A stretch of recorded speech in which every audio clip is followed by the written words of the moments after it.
অনেকেই ভাবেন chia seed শুধুমাত্র ওয়েট লসের জন্য খায়, না, এটা একদম ভুল। চিয়া সিডের কিন্তু অনেক গুণাগুণ আছে এবং চিয়া সিড কিন্তু স্কিন অনেক বেশি গ্লো করে। আর আমি এভাবে চিয়া সিড রেখে কয়েকদিন ধরে খাই। যাই হোক, আজকে সকাল সকাল উঠে তেমন কোনো আর কোনো কিছু ক্লিপ নেওয়া হয়নি, শুধু চার ক্লিপটাই নেওয়া হয়েছে। তাড়াতাড়ি করে রেডি হয়ে গেলাম, আজকে একটু বাইরে যাব, কাজ আছে। সো কোথায় যাব, কী করব সারাদিন, সেটা আজকে আপনাদের সাথে শেয়ার করব। তো চলেন ব্লগটা দেখা যাক। আজকে মূলত গিয়েছিলাম চক্ষু বিজ্ঞানের চোখ দেখাতে এবং কয়েকটা কাজ আছে সেই কাজটাকে একটু সারতে। তো ওইখানে গিয়ে কাজ করার জন্য বসেছিলাম, আর মশা এত পরিমাণ কামড়াইতেছিল, তাই বসে বসে মশা মারতেছিলাম। চক্ষু বিজ্ঞানের ভিতরের পরিবেশটা কিন্তু অনেক ভালো, বাট মানে রোগীর অনেক ভিড় থাকে, বাট ওইখানে চোখ ভালোই দেখে। যাই হোক, আমরা এই যে আমাদের কাজটা ওইভাবে কোনো কিছুই হয়নি, জাস্ট চোখ দেখায় চলে আসতেছি।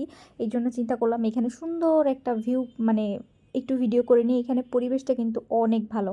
তো বাসায় এসেই দেখেন আমার হচ্ছে রিসেন্টলি অনেক মাথা ব্যথা হয়, যার কারণে চোখ দেখাতে গেছিলাম। চোখের পাওয়ার তেমন বাড়ে নেই, কিন্তু মাইগ্রেনের জন্য আলাদা করে আবার ডক্টর দেখাতে হবে। আর এরকম আমার চোখ মুখ একদম ফোলা ফোলা অবস্থায় থাকে, এরকম কার কার হয় বলেন? তো ওই দিন যেটা হয়েছে, খেয়ে দিয়ে এসে এরকম ঘুমাই গেছিলাম, ঘুম থেকে উঠে দেখি যে আমার চোখের নিচে কেমন ডার্ক সার্কেল লাগতেছে। এটা হচ্ছে ঘুম কম হওয়ার জন্য এবং মাথা ব্যথার জন্য রিসেন্টলি আমার এই প্রবলেমগুলি অনেক বেশি বেড়ে গেছে।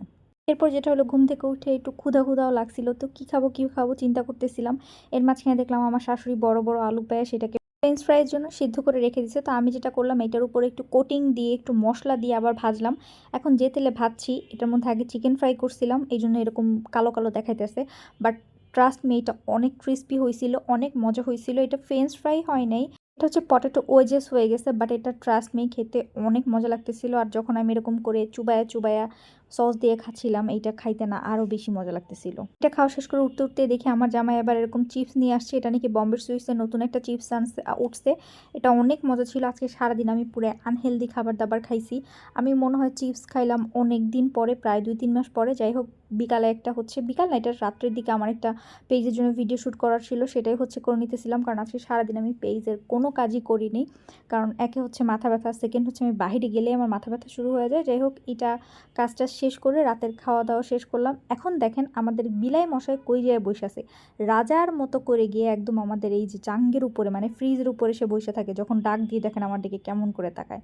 তো যাই হোক, আজকের ভিডিওটা কার কাছে কেমন লাগছে অবশ্যই কমেন্টস করে জানাবেন। ভালো লাগলে লাইক শেয়ার কমেন্টস করতে ভুলবেন না। আল্লাহ হাফিজ, টাটা, বাই বাই।